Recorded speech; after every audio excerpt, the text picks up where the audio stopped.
What a what a great resource. I know from my own experience being in ministry, when you get into that spot, we just the data right now for pastors is pretty Yes. difficult. I mean, it's very grim, the kinds of things that they feel like they're experiencing and dealing with. And when you're in that spot, you really can't talk with Yeah. anyone in your church.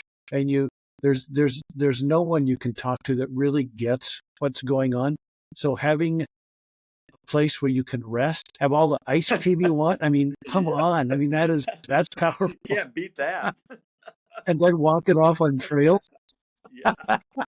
But but then you have a couple who's been in ministry, who's had their own tears, had their sat where these couples have sat in terms of the difficulties. I can't imagine a better experience for a pastor that is trying to figure out, do I stay in ministry or how do I recharge? How do I get back? That's such a cool thing, Yeah. Mark.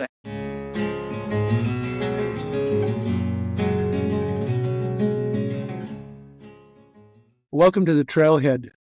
The Trailhead is a Christian spiritual formation podcast, and maybe the best way I know how to describe what the Trailhead is beyond just that basic fact that it's a spiritual formation podcast. It's a community of people, followers of Jesus, pastors, leaders in churches who are all journeying together to a richer, life-altering relationship with Christ. If you're just starting your journey, you're in good space. If you are far on your way to a deeper life with Christ, you are very welcome here. And if you are really just checking out what a life with Jesus can do for you and what it's about, you're also in a good space because we have a couple of real key convictions. One is that we want to create an environment where there's just genuine conversation, genuine reflection, a welcoming environment.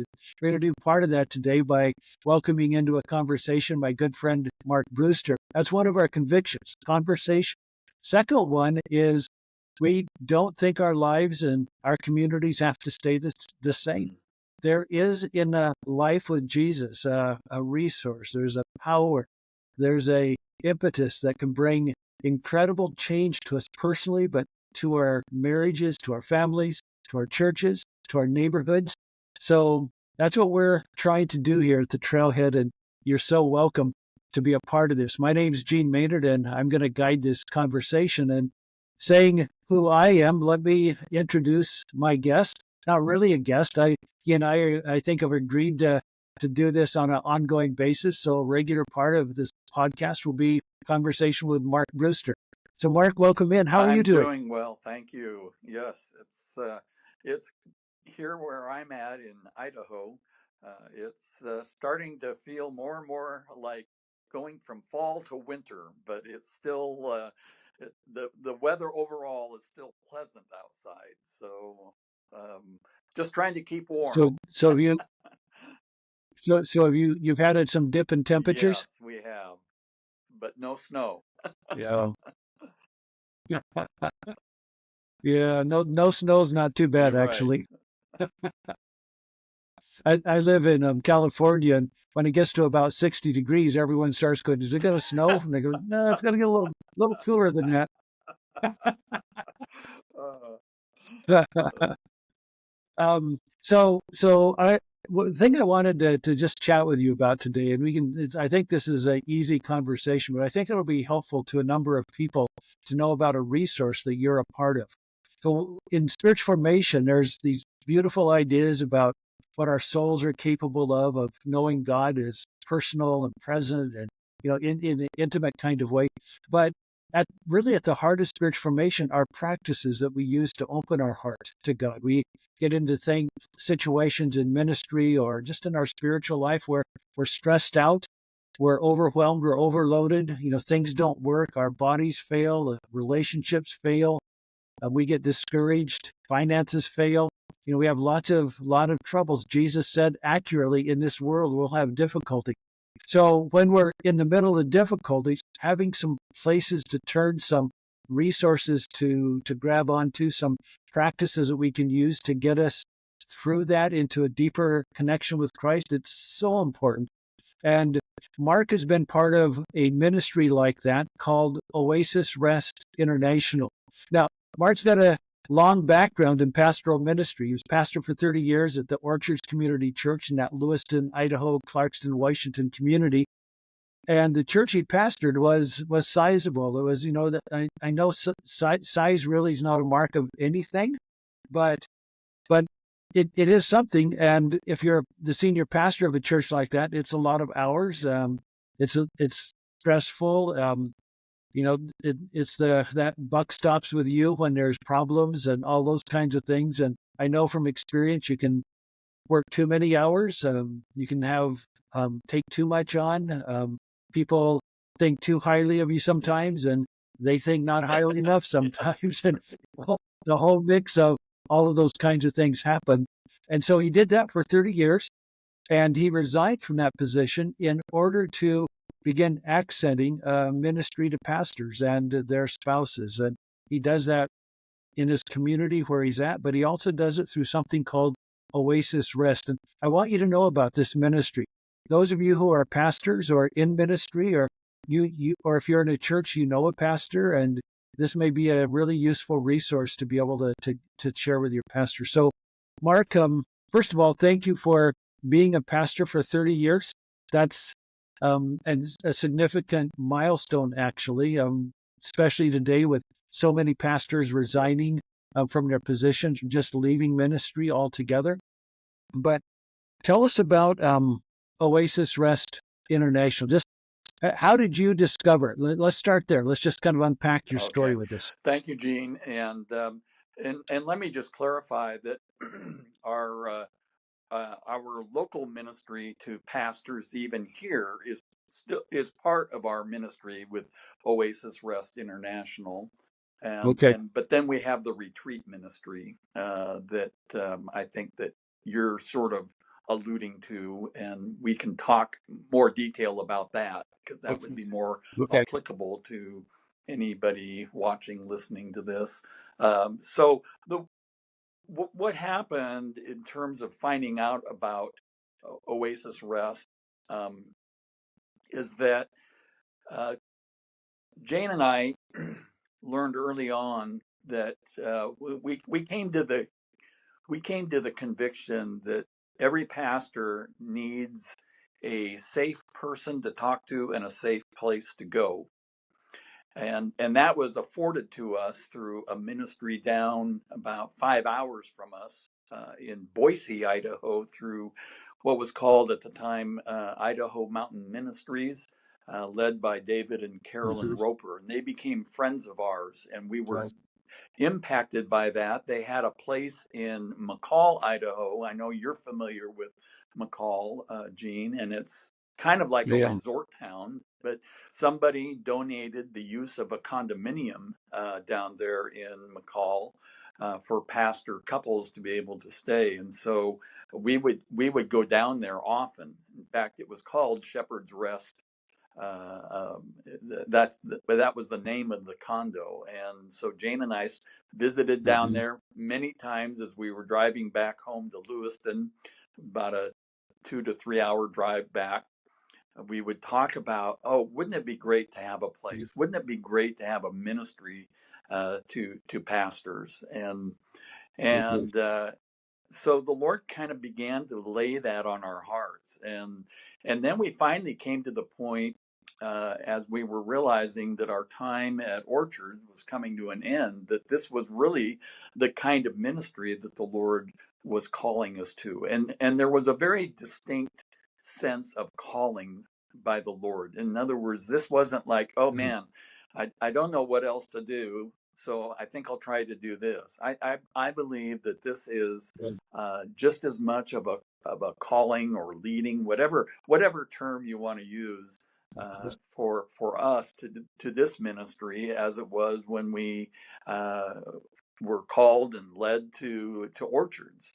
And so can I ask a question just to clarify? So you were taking advantage. You were going to McCall and using the retreat center, using whatever ministry was available to you there. Yes, exactly. And then I would often, at various times, call David Roper and just talk with him about things that we were going through and everything. And So Yeah. uh, we regard both of David and Carolyn as mentors of ours, and significant that way. And so um, as we were contemplating leaving Orchards, we were just sensing that the Lord was bringing our ministry to an end there, and it became very clear to us that in that that He wanted us to. He was calling us to minister to those who were in ministry. And in fact, we went down to see and visit with David and Carolyn about that, and we talked with them. And initially, what we thought about was starting our own, nonprofit ministry organization. But quite frankly, as we looked into that more, it was I'm not a businessman, and there's all this stuff that you have to do, and Sure. I wasn't interested in that. Yeah. Sure. So we weren't quite sure what the Lord was up to, and I happened to be just doing some uh, internet surfing for pastor retreats. That's what I put in. I don't even know, I wasn't necessarily looking for a ministry, but I saw this little ad about, at the time, it was called Life Impact Ministries.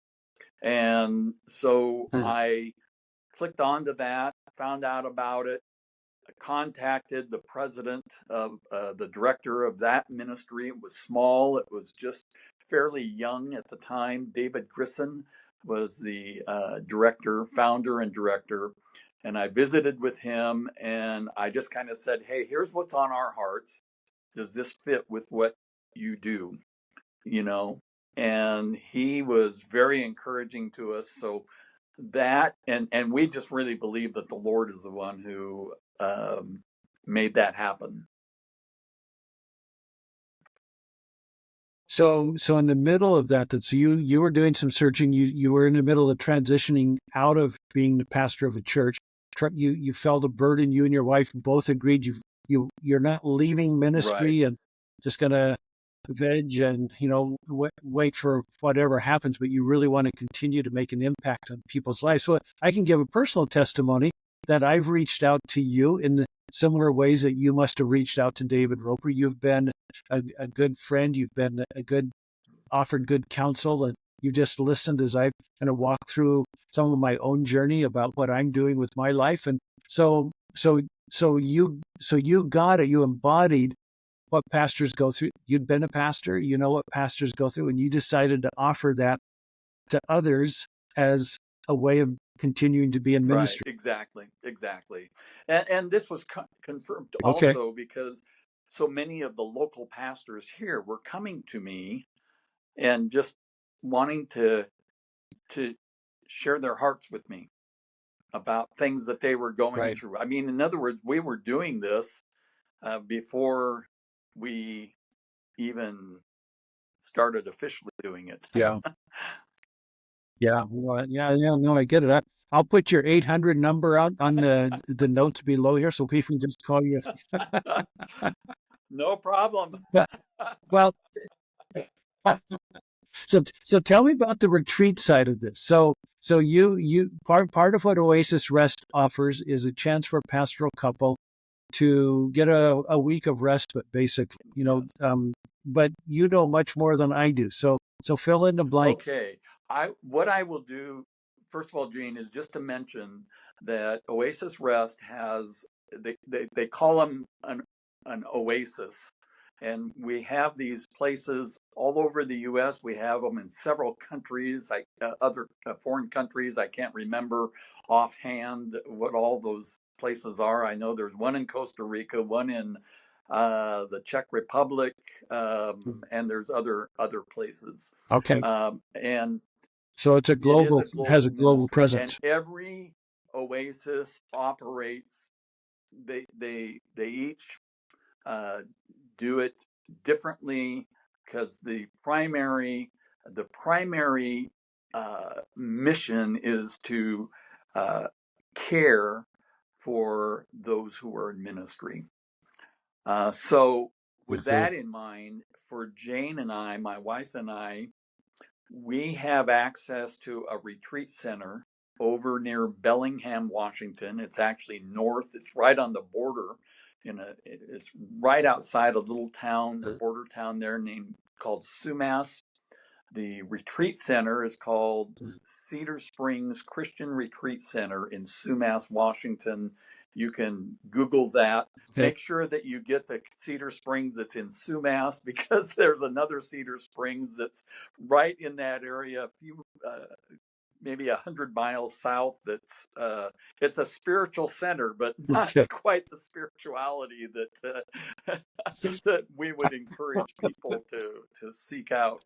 Right. But anyway, and so we have access to the retreat center, and by that what I mean is that we have a house that Jane and I stay in, and we then invite pastor couples um, to come, and there's a separate house that they get to stay in, so they have a place all to themselves. And Mhm. we make it available to them. They don't have to share that space with anybody. They just can go, and Mhm. it's a newly remodeled home. It's a nice home. It's what I would refer to as simple elegance, and so it's really nice. And they Mm. come and okay, well, I'll just try to describe this the best way I can. So, what they do is they come on a Monday. We call these refresh retreats. They come on a Monday, the retreat Monday afternoon through Thursday morning, and then if if they would like to stay an extra night, they can do that at no cost. Although at that point they're on their own, and so we contact them in advance, and we stock the kitchen in this house with food that they select from a list that we send out to them for their breakfast meals, Mhm. their breakfast, their lunches, snacks, whatever. You can have all the ice cream you want, and uh, and then dinners are with Jane and I at the home that we stay in, their house that we stay in, and um, we we provide a retreat notebook. I have a just a little. This has my name on it because it's mine, Right. but anyway, and in this notebook, it's just a resource. It's not a curriculum. We're not there to teach them anything.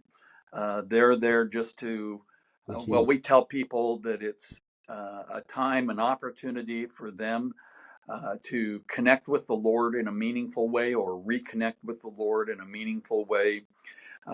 We give them opportunity to process anything that feel like they need to process with Jane and I about what's going on in their life, what's going on in their ministry, or as we mentioned before, life in the ministry. Uh, and we also give them opportunity just to be able to rest, which is, in fact, Yeah. the first refresh retreat we ever did. We had the couple write out, their own evaluation or whatever. And I remember the wife said it was so nice to be able to stay in my pajamas until 4 o'clock in the afternoon because she just needed that rest and that relaxation or whatever. Yeah.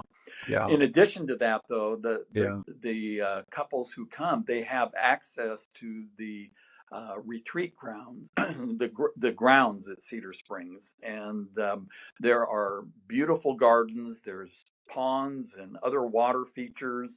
There's miles of forested trails to hike. I see your eyes light up when I say that too, Gene. and Yeah.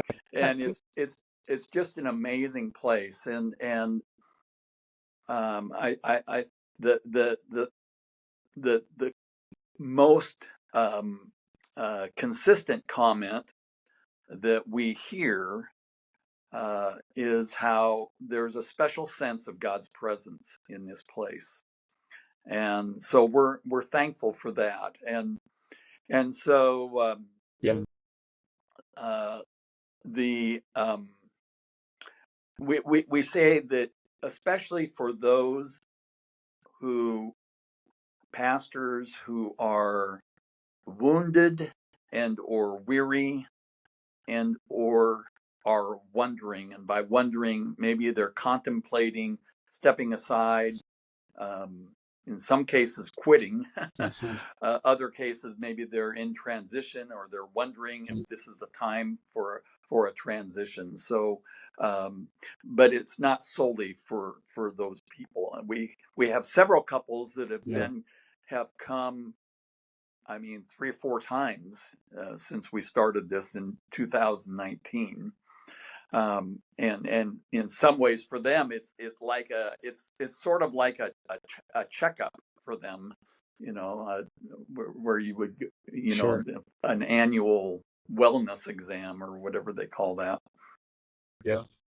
What a great resource. I know from my own experience being in ministry, when you get into that spot, the data right now for pastors is pretty Yes. difficult. I mean, it's very grim, the kinds of things that they feel like they're experiencing and dealing with. And when you're in that spot, you really can't talk with anyone in your church. And there's no one you can talk to that really gets what's going on.